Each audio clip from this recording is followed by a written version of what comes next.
Hey everyone, welcome back to the channel. Today, we're diving into something a little more controversial and definitely not recommended: nuking a Discord server. Let's start with the basics. What does it mean to nuke a Discord server?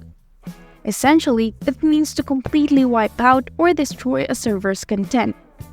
This can involve deleting channels, messages, and members. But can you do this without admin permissions? Let's find out. There are several methods to nuke a Discord server, and one popular method is using bots, specifically the Xenon bot.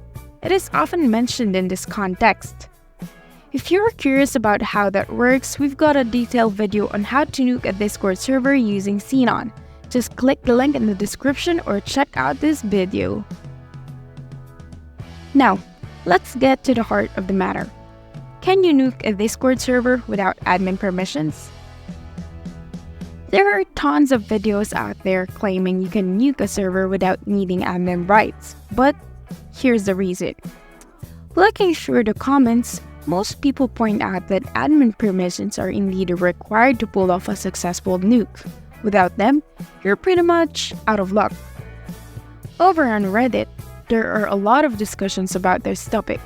Users consistently point out that admin rights are necessary to execute these kinds of actions. Upon looking on related topics on Reddit regarding nuking Discord servers, well, this comment actually makes sense. It says that there are basically three ways nuking can happen, which is first, if you were to compromise one of the server's admins or mods or the owner account and then use that account to give yourself access. Well, obviously hacking someone's account is incredibly difficult. And secondly, you can also try tricking the admin to invite a bot, which is for example a Xenon bot that you can control and give it permissions to nuke the server. And thirdly, a staff member that was actually given permissions goes malicious. So, the verdict is in. To nuke a Discord server, admin permissions are a must. Without them, it's nearly impossible to achieve the desired outcome. If you've enjoyed this video, make sure to hit that like button and subscribe for more content. And remember, always use your tech skills responsibly. Thank you for watching, and I'll see you on the next one.